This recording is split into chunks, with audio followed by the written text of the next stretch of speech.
지난번 말씀을 전할 때 고린도 후서의 개요의 말씀을 전했습니다. 고린도 교회 성도들이 사도 바울을 배척하는 사람들에게 현혹이 되어서 사도 바울을 비난하자 사도 바울이 이를 풀기 위해서 급하게 찾아갔으나 오히려 큰 창피만 당하고 돌아왔습니다. 사도 바울은 자신이 설립한 교회가, 개척한 교회가 이렇게 시험에 들어서 자기를 배척하니 큰 근심에 빠질 수밖에 없었습니다. 아마 사도 바울은 굉장히 낙심이 되었을 것입니다. 그래서 오랫동안 기도한 후에 마음의 결단을 내리고 악한 자들에게 미혹된 고린도 교회 성도들에게 혹독한 편지를 써서 보냈습니다. 어떤 사람은 이 편지를 혹독한 편지라는 표현 대신에 눈물의 편지라고 부르기도 합니다. 그래서 저는 혹독한 편지와 눈물의 편지를 한 단어로 표현할 수 있는 말이 무엇이 있을까를 고민해 보았습니다. 그래서 생각해낸 것은 사랑의 매 편지라고 부르면 좋을 것 같습니다. 사랑의 매란 부모가 자식을 체벌할 때 성질대로 체벌하는 것이 아니라 함께 아파하면서 자식을 체벌하는 것입니다. 그런데 놀랍게도 그 편지를 받은 이 편지는 아마 사도 바울이 없앴을 것으로 그렇게 추정하고 있습니다. 이 편지를 받은 고린도 교회 성도들은 자신들의 잘못을 회개하고 사도 바울을 따르기로 합니다. 그러자 사도 바울은 기쁜 마음으로 고린도 후서를 기록하였습니다. 고린도 교회 성도들이 잘못을 뉘우쳤다고 하더라도 사도 바울을 대적하는 사람들이 완전히 그 교회를 떠난 것은 아니었습니다. 그 중에는 회개하는 자들도 있었지만 고린도후서 2장에서는 이런 사람들은 용서해 주라고 말씀합니다. 여전히 사도 바울을 힐난하는, 비난하는 자들도 남아 있었습니다. 큰 불은 잡았어도 잔불은 여전히 남아있는 것과 마찬가지입니다.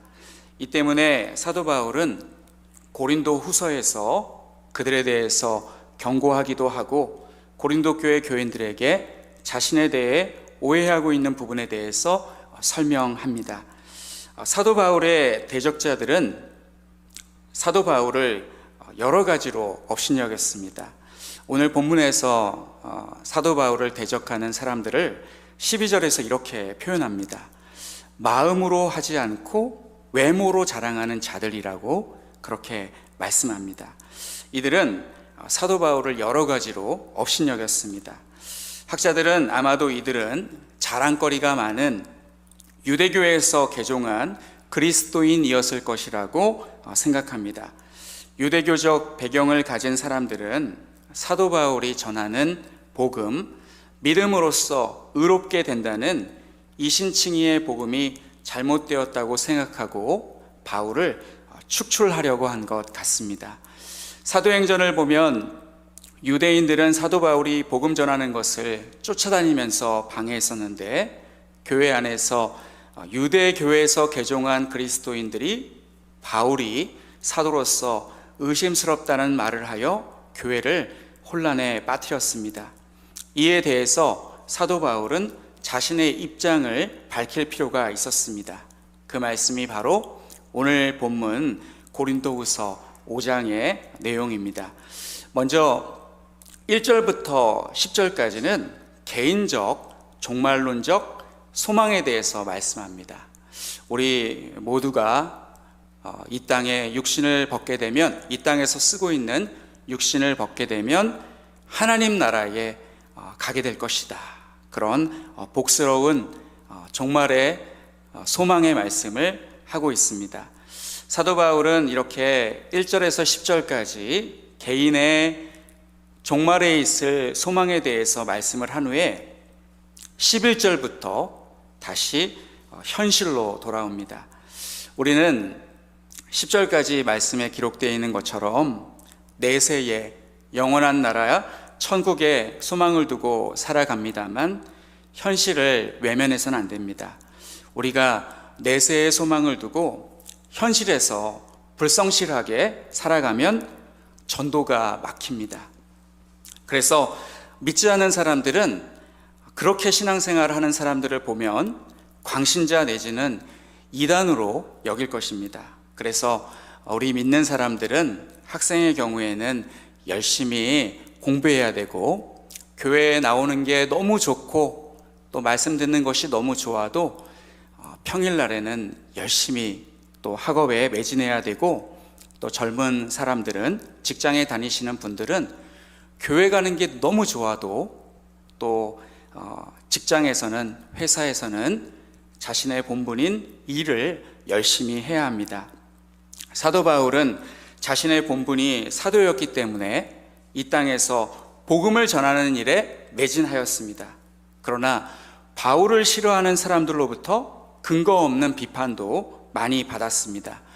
제가 사도 바울이라면 정말 억울할 것 같습니다. 다메섹 도상에서 부활하신 예수님을 만난 이후 바리새인으로서 누리고 있었던 명예와 영광을 다 버리고 결혼도 하지 않고 자신의 전생애를 복음을 전하고 교회를 세우고 있는 일에 전념하고 있는 자신을 격려해주고 위에서 기도해주기는커녕 안 좋은 소문을 퍼뜨리고 있는 사람이 있으니 얼마나 마음이 괴롭고 답답하겠습니까? 그래서 사도 바울은 이 모든 어려움을 고린도 교회 성도의 양심에 호소하면서 풀어갑니다. 11절 말씀을 읽어보면, 우리는 주의 두려우심을 알므로 사람들을 권면하거니와 우리가 하나님 앞에 알려졌으니 또 너희의 양심에도 알려지기를 바라노라. 11절에 보면 양심에 호소하는 내용이 나옵니다. 성경을 보면 양심에 대해서 말씀하는 구절들이 나옵니다. 사람에게 양심이 있다는 것은 매우 신비로운 일이고, 또 성경에서 양심에 대해서 말씀하고 있는 것도 매우 놀라운 일입니다. 양심이라는 말은 신자와 불신자를 막론하고 모두가 쓰는 말이기 때문에 그렇습니다. 믿지 않는 사람들도 양심에 가책을 느낀다, 또 양심이 있으면 어떻게 그럴 수 있냐, 이런 말을 그들도 사용하고 사람에게 양심이 있다는 것을 인정합니다. 성경에서도 양심에 대해서 말씀하고 있습니다. 양심에 관한 성경 구절이 여러 군데 있지만 몇 가지만 뽑아서 읽어드리면 고린도후서 1장 12절 말씀입니다. 우리가 세상에서 특별히 너희에 대하여 하나님의 거룩함과 진실함으로 행하되 육체의 지혜로 하지 아니하고 하나님의 은혜로 행함은 우리 양심이 증언하는 바니 이것이 우리의 자랑이라. 양심이 증언한다라는 말씀이 있습니다. 디모데전서 4장 2절에 자기 양심이 화인을 맞아서 외식함으로 거짓말하는 자들이라. 피부에 화인, 즉 화상을 입게 되면 감각이 없어지는 것 같이 양심도 화인을 맞게 되면 감각이 없어진다는 말입니다. 그래서 양심에 화인을 맞게 되면 죄를 지어도 악한 짓을 해도 거기에 대한 과책을 느끼지 못합니다. 오늘 본문에서 사도 바울은 고린도 교회 성도들의 양심에 호소하며 자신이 복음을 전하는 동기가 두 가지가 있다고 말씀하고 있습니다. 첫 번째는 11절에 나와 있는데 주의 두려우심을 알므로 라고 합니다. 주의 두려우심을 알기 때문에 내가 복음을 전한다 라고 합니다. 11절에 나와 있는 이 두려우심은 두려움은 공포가 아니라 10절에 대한 경외심입니다. 사도 바울은 죄인처럼 벌 받을까 봐 무서워서 벌벌 떨고 있는 것이 아닙니다. 사도 바울은 하나님을 경외하는 마음에서 나오는 두려움을 가지고 있었습니다. 바로 앞절 10절 말씀에 보면 이는 우리가 다 반드시 그리스도의 심판대 앞에 나타나게 되어 각각 선악간에 그 몸으로 행한 것을 따라 받으려 함이라. 사도 바울은 우리가 그냥 쉽게 넘어갈 수 있는 이 10절의 말씀을 매우 심각하게 받아들이고 있습니다. 나중에 그리스도의 심판대 앞에 서게 될 것이다. 그래서 하나님께 심판을 받게 될 것이기 때문에 두렵다. 그러한 마음으로 복음을 전한다라고 하고 있습니다. 여호와를 경외하는 것, 그리고 성경에 두렵고 떨림으로 너희의 구원을 이루라고 말씀하셨습니다. 우리에게도 하나님에 대한 경외심, 두렵고 떨리는 마음, 그러한 자세가 있어야 합니다. 하나님께서 항상 나를 지켜보신다라는 것을 의식하며 살아가는 자세를 코람데오라고 합니다. 우리는 코람데오의 정신을 가지고 살아가야 합니다. 아무도 보지 않더라도 하나님이 지금 나를 지켜보고 계신다라는 마음으로 그렇게 하나님을 경외하고 두렵고 떨리는 마음으로 하루하루를 살아야겠습니다. 그러나 많은 사람들이 하나님을 의식하지 않고 사람을 의식하며 살아갑니다. 12절 말씀에 외모로 자랑하는 자들, 이들이 바로 사람을 의식하며 살아가는 사람입니다. 사도 바울은 그의 실력에 비해서 외모가 뛰어나지 않았던 것 같습니다. 여기서 외모란 단순히 생김새만을 뜻하지 않습니다. 성경을 보면 사도 바울이 그렇게 외모가 출중한 사람은 아니었던 것 같고, 그리고 신학서적을 보면 가끔 사도 바울의 초상화를 그린 그런 책들이 있습니다. 그 책을 보면 엘리야처럼 머리가 대머리로 그렇게 묘사되어 있기도 합니다. 이렇게 외모도 별로 볼 것이 없고 또 말이 좀 부족했던 것 같습니다. 그래서 스피치 능력, 오늘날에는 이것이 굉장히 중요한데 사도 바울은 이 부분에서도 조금 부족했던 것 같고, 그리고 든든한 자기를 추천해 준 그런 사도들, 후견인들도 없었습니다. 이것은 오늘날로 치자면 출신 대학일 수도 있습니다. 그러나 이런 모든 것들은 다 부수적인 것들입니다. 가장 사도로서 중요한 자질은, 가장 중요한 것은 소명이고 신앙입니다. 소명과 신앙이 확실하다면 그는 주의 종이 확실하고 끝까지 사명을 잘 감당할 것입니다. 사도 바울은 사람을 판단할 때 외모로 판단해서는 안 된다고 합니다. 하나님도 사람을 판단할 때 외모로 판단하지 않으신다고 말씀하셨습니다. 사무엘상 16장 7절 말씀을 우리 같이 읽어보겠습니다. 여호와께서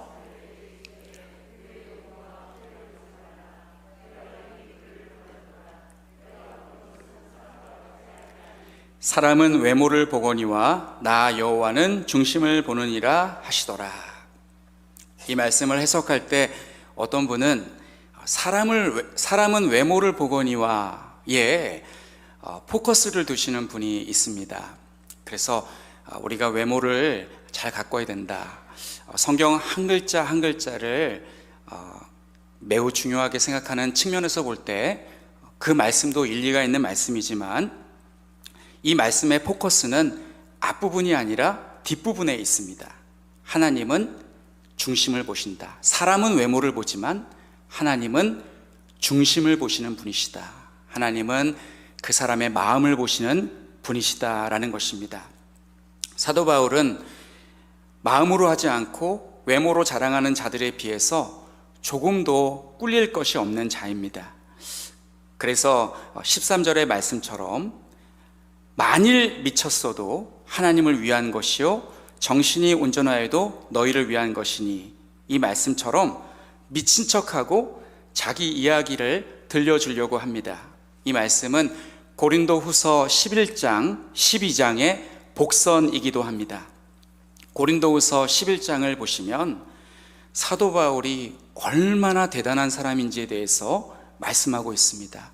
먼저 자신의 출신에 대해서 이야기하고, 자기가 한 너희들은 내가 영성이 부족하다고 말하지만 나는 사실 신비로운 영적 체험을 했다, 그런 내용들이 나옵니다. 그러면서 나는 다른 사도들보다 조금도 부족하지 않다라고 논증합니다. 사도 바울이 겸손해서 말을 안 해서 그렇지 사도 바울은 베냐민 지파였습니다. 사울의 후손으로 왕족이었고, 그리고 그는 바리새인 중에 바리새인, 정통 바리새인, 가말리엘 문화에서 공부한 사람, 그리고 다메섹 도상에서 부활하신 주님을 만난 후에 교회를 위해서 누구보다 열심히 충성하고 헌신한, 그리고 온갖 고난과 핍박을 당한 사람이었습니다. 그리고 그는 14년 전에 3층 천국에 가서 이루 말할 수 없는 광경을 보고 하나님께 계시를 받았다고 합니다. 14년 동안 하지 않은 이야기를 고린도후서 통해서 이제 그 교인들에게 처음 이야기를 꺼낸 것입니다. 사도 바울이 복음을 전하는 두 번째 동기가 무엇이냐면 14절에 나와 있습니다. 첫째는 주님을 두려워하기 때문에 라고 했고, 두 번째는 14절에 그리스도의 사랑 때문이라고 말합니다. 그리스도의 사랑이 우리를 강건하시는도다. 우리가 생각하건대 한 사람이 모든 사람을 대신하여 죽었은즉 모든 사람이 죽은 것이라. 사도 바울은 나를 강건하신다라고 하지 않고 우리를 강건하시는도다, 우리가 생각하건대 라고 하면서 절대 자신을 높이지 않습니다. 사도 바울은 자신이 복음을 전하는 동기가 그리스도의 사랑 때문이라고 합니다.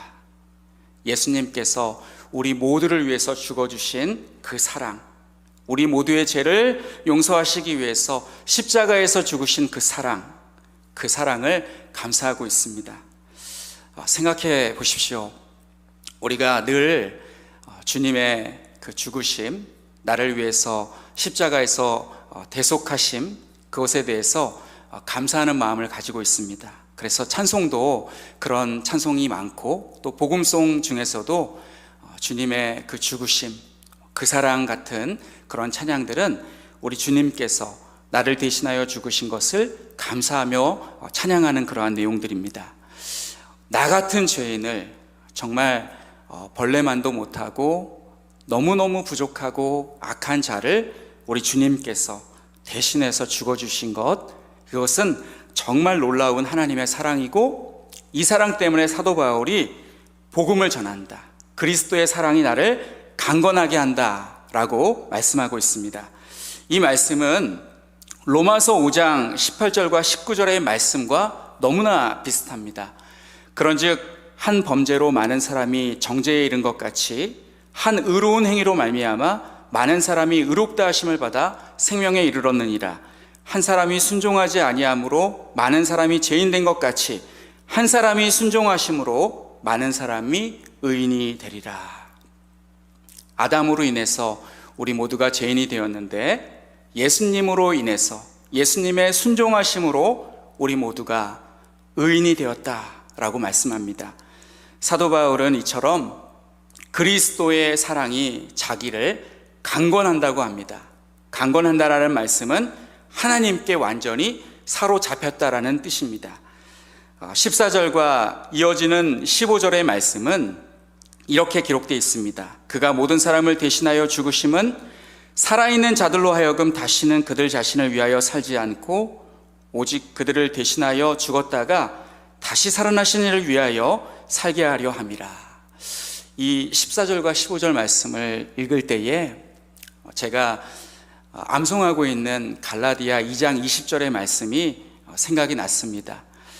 갈라디아 2장 20절 말씀과 판박이 말씀입니다. 내가 그리스도와 함께 십자가에 못 박혔나니 그런즉 이제는 내가 사는 것이 아니요 오직 내 안에 그리스도께서 사시는 것이라. 이제 내가 육체 가운데 사는 것은 나를 사랑하사 나를 위하여 자기 자신을 버리신 하나님의 아들을 믿는 믿음 안에서 사는 것이라.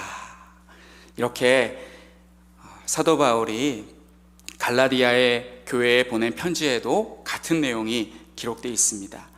그럼에도 불구하고 어떤 사람은 사람을 판단할 때에 육신의 잣대로 판단합니다. 이런 사람은 12절에 마음으로 하지 않고 외모로 자랑하는 자들과 다를 바가 없습니다. 우리는 하나님을 본받아서 그 사람의 중심이 어떠한지를, 그 사람의 신앙이 어떠한지를 보아야 될 줄로 믿습니다. 제가 일산에서 사역할 때 그 교회 성도님들은 담임 목사님을 청빙하는 기준이 유능하고 똑똑한 분이었습니다. 그래서 명문대, 좋은 대학을 나온 분을 선호했습니다. 그래서 그런 분이 오셨습니다. 하지만 직접 겪어보니까 출신 대학이 목회와 관련이 없다라는 것을 깨달았습니다. 그것은 직접 경험해 보아야만 알 수 있는 소중한 교육이었습니다. 심지어 그 목사님과 같은 학교를 졸업한 동문이라고 하는 그런 후배들도 그것을 인정하였습니다. 그래서 목사님이 다른 교회로 청빙을 받아 가신 후에 새로 담임 목사님을 청빙할 때에는 출신 학교를 중요하게 여기지 않고 그분의 소명과 신앙을 보고 청빙을 해서 그 목사님과 성도들이 지금 신앙생활을 잘하고 있습니다. 예수님도 마찬가지입니다. 예수님을 육신을 따라서 아는 사람은 구원을 받을 수 없습니다. 예수님의 아버지는 요셉이고 어머니는 마리아이고 그 형제들을 우리가 아는데 저희가 어떻게 메시아 그리스도가 될 수 있단 말인가 라고 생각하면 구원을 못 받습니다. 예수님을 하나님의 아들 메시아로 믿는 사람, 그 사람이 새로운 피조물이 될 수 있습니다. 17절, 누구든지 그리스도 안에 있으면 새로운 피조물이라. 이전 것은 지나갔으니 보라 새 것이 되었도다. 이 17절의 말씀은 성도에게 엄청난 소망을 주고 힘을 주는 말씀입니다. 이 말씀은 그동안 죄인으로 살았어도 새 인생을 살고 싶은 자들에게 꼭 필요한 말씀이고, 이제까지 죄 짓고 살았더라도 앞으로는 그렇게 살지 말라고 격려해 주시는 귀한 말씀입니다. 이 말씀은 이미 구원받아 새로운 피조물 된 우리에게도 늘 계속해서 큰 힘을 주시는 말씀입니다. 지난 금요 기도회 때 강단에서 기도할 때 저는 이 고린도후서 5장 17절 말씀을 계속 암송하면서 기도했습니다. 처음에 기도할 때는 기도가 잘 안 되는데 이 말씀을 암송하자 그동안 잘못했어도 회개하고 다시 새롭게 시작하면 된다라는 소망이 생기기 시작했습니다. 그래서 그 소망을 붙들고 기도했습니다. 저는 이 17절의 말씀을 처음 예수님 믿을 때부터 이제 암송 구절로 받고 암송하면서 은혜를 받았었는데, 이 말씀대로라면 그리스도를 믿으면, 그리스도 안에 있으면 새로운 피조물이 되어야 되는데, 저는 여전히 자꾸 악한 생각이 들고 나쁜 생각이 들고 또 사소한 것에 기분 나빠하고 신경질적이고 이러한 것들이 이해가 잘 안 되었습니다. 그래서 마태복음 5장 28절 말씀을 보니까 예수님께서 나는 너희에게 이르노니 음욕을 품고 여자를 보는 자마다 이미 마음에 간음하였느니라 라고 하셨고, 또 산상수훈에 보니까 형제를 미워하는 자는 이미 살인한 것이다 라는 말씀이 있습니다. 제가 처음 예수님 믿었을 때 혈기왕성한 청소년이었기 때문에 예수님을 내가 믿었는데 새로운 피조물이 되었는데 거듭났는데 왜 난 자꾸 이렇게 불순한 생각을 하는 것이지? 라는 그런 고민에 빠졌던 적도 있었습니다. 나중에 그 문제는 답을 얻게 되었는데, 사람이 오랜 기간 동안 죄를 짓고 살면 예수님을 믿어도 하루아침에 옛습관을 버리기가 쉽지 않습니다. 새로운 피조물이 되었다라는 것은 칭의, 곧 법적으로 하나님께서 의인으로 인정해 주신다는 말씀이지 완전히 성화된다라는 말씀은 아닙니다. 그래서 성도들은 예수님을 믿으면 이제 다 끝났다, 난 구원받았다, 난 이제 새 사람이 되었다 라고 생각하면 큰 오산입니다. 예수님을 믿어 새로운 피조물이 된 것은 이제 성화가 시작된 것이고 이제 신앙생활의 첫 발걸음을 뗀 것입니다. 그래서 그때부터 성도들은 죄를 멀리하고 날마다 성경을 읽고 기도하며 죄짓지 않고 경건하게 살기 위해서 힘써야 합니다. 성화되려고 노력하는 것을 자유를 억압하는 율법적인 신앙이라고 매도하면 안 됩니다. 고린도후서 6장 18절 말씀에 보면 너희가 아버지가 되고 너희는 내게 자녀가 되리라 전능하신 주의 말씀이니라는 말씀이 있습니다. 이 말씀은 레위기에 내가 거룩하니 너희도 거룩하라는 말씀을 생각나게 하는 말씀입니다. 간혹 사회에 무리를 일으킬 정도로 험한 인생을 살았던 사람이 예수님을 믿고 구원을 받는 경우가 있습니다. 정말 기쁘고 감사한 일이지만 아직 성화가 된 것은 아닙니다. 이제 시작입니다. 그 사람은 그동안 살아온 삶의 방식이 하루아침에 바뀌지 않기 때문에 의로운 삶을 사기가 녹록치 않다라는 것을 알게 될 것입니다. 예를 들면 이런 사람이 있습니다. 순수하신 분들이 이런 말씀을 하십니다. 자기가 예수님 믿기 전에 얼마나 불황하였는지 혹은 자기 성격이 얼마나 걸걸했었는지 막 자랑하듯이 말하고 다니는 사람이 있습니다. 사실은 부끄러운 것인데 순수하셔서 혹은 신앙의 철이 아직 덜 드셔서 그렇게 막 자랑하시는 분들이 있습니다. 특히 남자 성도들 중에 예수 믿기 전에 자랑거리인 무용담을 많이 가지고 있습니다. 내가 예수 믿기 전에 말이야, 내가 왕년에 말이야, 내가 대단했어. 그런데 우리 주님 만나서 이렇게 내가 사람 된 거야 하면서 옛날에 자기가 잘 나갔던 때에 막 이야기를 하시는 그런 분들이 있습니다. 말씀을 워낙 잘하셔서 재밌게 듣기는 합니다만 사실은 굉장히 부끄럽고 민망한 그런 이야기들입니다. 예를 들면 내가 1대 17로 붙었어, 이렇게 내가 대단했어, 이렇게 말하는 그런 분들이 있는데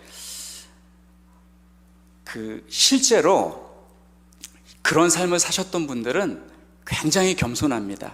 제가 서울 북노회에 있을 때 시라순이 아들이 목사님이 되셔서 그 노회 목사님이신 분을 보았습니다. 굉장히 겸손하시고 또 온유하십니다. 우리 교단 목회자이십니다. 그래서 이렇게 막 자랑하시는 분들, 그런 분들은 가만히 얘기를 들어보면 1대 17이 아니라 그 17명 중에 한 명일 가능성이 매우 높습니다. 그런데 이런 분들이 교회에서 신앙생활할 때 옛날 성격이 자꾸 튀어나와서 본인도 힘들고 그리고 다른 사람도 힘들게 하는 경우가 많이 있습니다. 차라리 일찍 예수 믿고 어려서부터 신앙교육을 잘 받고 자란 사람이 훨씬 더 수월하게 신앙생활 할 수가 있습니다. 물론 이런 사람은 특별한 계기로 뒤늦게 예수님을 믿고 열정적으로 신앙하는 사람을 부러워하기도 합니다만 목사인 제가 볼 때 예수님을 믿는 것은 너무나 좋은 것이기 때문에 가능한 한 빨리 믿는 것이 좋은 것 같습니다. 하나님은 이렇게 예수님을 믿고 새로운 피조물이 된 사람들에게 오늘 본문 말씀을 보시면 그냥 그 사람들을 구원하시는 데서 끝나지 않으시고 사명을 맡기십니다. 하나님은 성도들을 공짜로 구원하시지 않습니다. 구원은 공짜로 받는 것 아닌가요? 라고 말씀하시는 분도 있습니다. 맞습니다. 구원은 우리의 행위로 받는 것이 아니라 오직 하나님의 은혜로 받습니다. 그러나 하나님께서 성도를 죄에서 구원하시는 이유가 있습니다. 하나님께서 우리를 구원하시는 것은 선불로 우리에게 구원을 주시는 것입니다. 우리는 그 받은 은혜, 그 구원을 감사하면서 우리의 생애를 하나님의 뜻대로 하나님께서 맡겨주신 사명을 기억하면서 그 사명을 이루기 위해서 힘써야 될 줄로 믿습니다. 하나님께서 앞으로 네 마음대로 하고 싶은 거 다 하면서 살라고 구원해 주신 것이 아닙니다. 하나님은 성도에게 사명을 맡기셨습니다. 우리 교회에 장점이 많이 있지만 우리 교회 장점 중에 하나가 교역자 사례비를 선불로 주는 것입니다. 이것은 굉장히 상징적인 의미가 있습니다. 일을 하고 나서 거기에 대한 사례를 주는 것이 아니라 먼저 선불로 줍니다. 이렇게 되면 중간에 교역자가 무슨 일이 있어서 사임을 하게 될 경우에 교회에서는 손해를 볼 수도 있는데 그런 것을 개의치 않고 선불로 사례를 주십니다. 이처럼 하나님은 성도들에게 먼저 구원을 선물로 주시고 그 은혜에 감사하는 마음으로 보답하는 마음으로 이 땅을 살아가라고 사명을 주십니다.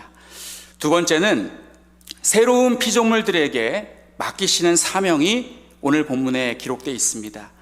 첫째는 화목해 하는 말씀을 부탁하십니다. 우리는 하나님과 우리 사이를 화목해 해주신 예수님 덕분에 하나님께 죄사함을 받았습니다.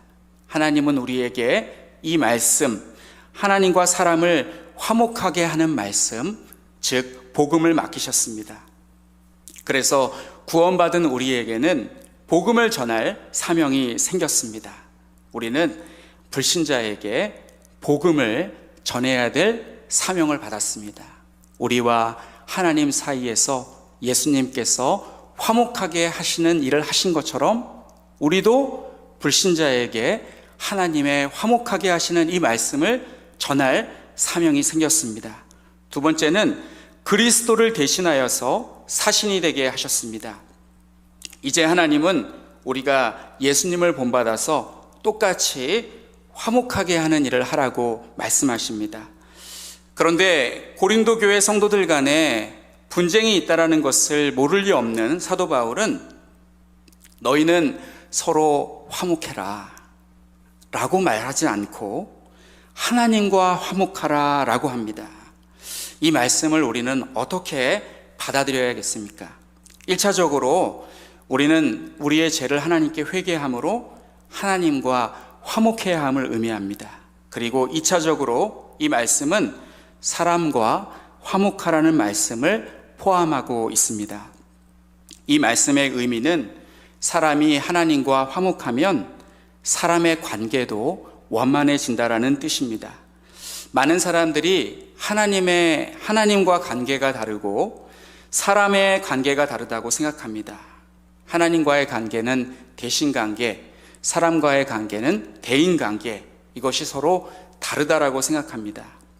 그래서 어떤 사람은 나는 신앙생활은 열심히 하는데 예배생활은 열심히 하는데 매일 새벽기도 나오고 열심히 주를 섬기는데 사람들과는 잘 어울리지 못한다, 대인관계는 안 좋다라고 말하거나 반대로 나는 사람들과 어울리는 것은 정말 좋은데 예배 드릴 때마다 잠만 오고 또 예배를 자꾸 빠지고 이렇게 하나님과의 관계는 좀 소원한 편이다라고 말들을 합니다. 이런 경우는 둘 다 하나님께서 기뻐하시는 신앙이 아닙니다. 하나님께서는 성도에게 대신관계와 대인관계, 즉 하나님과 이웃을 사랑하라고 하셨습니다. 하나님과의 관계와 사람과의 관계는 동전의 양면입니다. 십계명을 볼 때도, 그리고 예수님의 말씀 마태복음 22장 37절로 40절을 보아도 하나님과 이웃과의 사랑이 항상 동일하게 강조되고 있습니다. 예수께서 이르시되 내 마음을 다하고 목숨을 다하고 뜻을 다하여 주 너의 하나님을 사랑하라 하셨으니 이것이 크고 첫째 되는 계명이요 둘째도 그와 같으니 내 이웃을 내 자신과 같이 사랑하라 하였으니 이 두 계명이 온 율법과 선지자의 강령이니라. 그러나 하나님의 사랑이 먼저 나오는 것을 보면 하나님의 사랑을 우선해야 하고 그런 사람이 이웃도 사랑할 수 있음을 보여줍니다. 잠언 16장 7절 말씀에 사람의 행위가 여호와를 기쁘시게 하면 그 사람의 원수라도 그와 더불어 화목하게 하시느니라, 이렇게 말씀하고 있습니다. 이게 어떻게 가능할까요? 정답은 21절 말씀에 나와 있습니다. 21절에 하나님이 죄를 알지도 못하신 이를 우리를 대신하여 죄로 삼으신 것은 우리로 하여금 그 안에서 하나님의 의가 되게 하려 하심이라. 바로 그리스도께서 나를 위하여 희생하신 것처럼 우리가 이웃을 위해서 희생할 때 우리는 이웃과 화목할 수 있습니다. 예수님께서는 죄를 알지도 못하신 분이신데 하나님은 그를 우리를 대신해서 죄로 삼으셔서 우리로 하여금 그 안에서 하나님의 의가 되게 해주셨습니다. 이웃과 관계가 좋지 않은 분들은 잘 생각해 보시기 바랍니다. 내가 이웃을 위해서 희생해 본 적이 있나? 예를 들면 장례식 때 초상을 당한 누군가가 있습니다.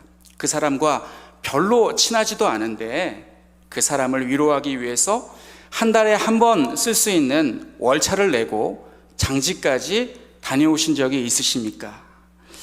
해병대를 제대하신 분들은 제대한 후에도 선배에게 깍듯합니다. 그분들은 선배를 차로 모셔다 드릴 때 같은 방향이 아니어도 선배를 집까지 모셔드리고 차를 돌려서 자기 집으로 간다고 합니다. 예를 들면 흑성동에서 어떤 모임을 한 후에 헤어질 때 선배의 집은 구리고 자기 집은 김포입니다. 선배의 집이 이 구리와 같은 자기 집 김포와 같은 방향이라면 가는 길에 태워줄 수도 있겠습니다만 반대 방향일 경우에는 그냥 헤어지는 것이 통례입니다. 그런데 해병대를 제대하신 분들은 시간이 한참 더 걸리더라도 완전 반대 방향이더라도 선배를 집까지 모셔다 드리고 유턴해서 자기 집으로 간다고 합니다. 저도 한번 신대원 다닐 때 시도를 해보았습니다.